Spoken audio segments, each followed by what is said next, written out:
হ্যাঁ, আমার বিড়ি আমি খাইতে পারি, কোথায় খাবো আর কোথায় না খাবো তুমি বলার কে, তাই না? তুমি বিড়ি খাবে রাস্তার মধ্যে, খাও।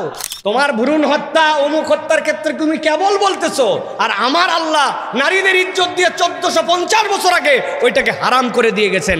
আমার আল্লাহ, তুমি কেবল বলতেছো ইফটিজিং এর কথা, আমার আল্লাহ 1450 বছর আগে বলেছেন পুরুষ তোমার চোখকে নামাও। অতএব আপডেটেড শিক্ষা আমাদেরকে দিতে এসো না।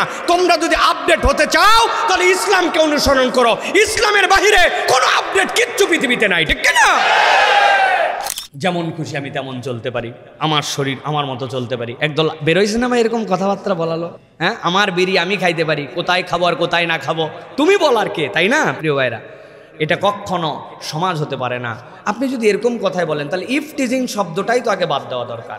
মহিলা স্কুলের সামনে কোনো একটা ছেলে মন চাইছে তার, সে ল্যাংটা হয়ে দাঁড়ায় থাকলো, আপনি কি বারণ করতে পারবেন? অবশ্যই পারবেন। বলবেন না, এটা তোমার ভদ্রতা নয়, এটা তোমার শালীনতা নয়, এটা একটা সমাজ। সমাজ মানে কি? আমরা সামাজিক জীব মানে কি? একজন আরেকজনের প্রতি নির্ভরশীল। কুত্তা সামাজিক জীব নয়।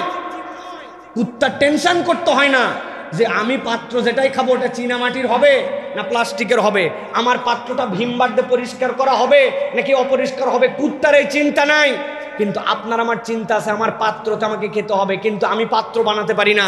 আরেকজন বানাতে পারে, যে পাত্রওয়ালা ও চিন্তা করে আমি নয় পাত্র বানাতে পারি, কিন্তু আমি তো আমার গায়ের জামা বানাতে পারি না, আরেকজন বানাতে পারে। একজন আরেকজনের প্রতি নির্ভরশীল।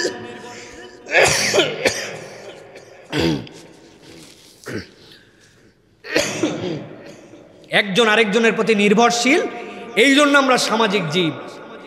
এখন আপনি সামাজিক জীব হয়ে আপনি বলবেন আমি যেমন ইচ্ছা তেমন চলতে পারি, আমার ইচ্ছা আমি সম্পাদন করতে পারি, এটা কখনো সামাজিক জীবের দাবি হতে পারে না। এটা কাদের জন্য হতে পারে?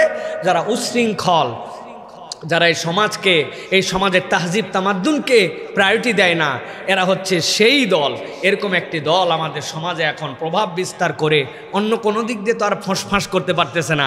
এখন অল্প একটু ফুটা পাইলেই ওই দিক দিয়ে একটুখানি বিষ বাইর করার চেষ্টা করতেছে, আছে কি না ভাই? আর কথায় কথায় মুসলমানদেরকে, ইসলামিস্টদেরকে তারা নানানভাবে কটু কথা বলে, নানানভাবে আমাদেরকে ব্যাকডেটেড বলে। আমরা বলি ভাই আমরা ব্যাকডেটেড, কিন্তু কোন পর্যন্ত?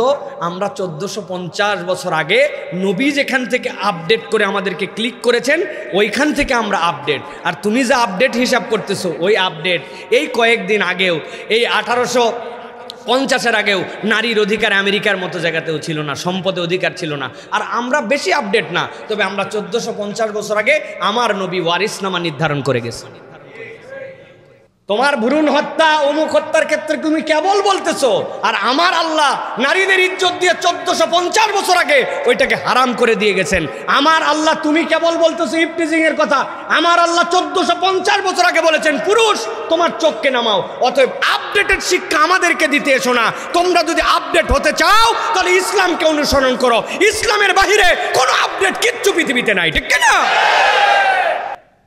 তুমি বিড়ি খাবে রাস্তার মধ্যে, খাও, কিন্তু তুমি এটা খাওয়ার পরে এটাকে গুরুত্ব নিবে না, সমাজকে এটাকে তুমি দায়িত্বের মধ্যে আনবে না, এটা কখনো হতে পারে না প্রিয় ভাইরা। এই জন্য আমাদের এই ব্যালেন্স করতে হবে।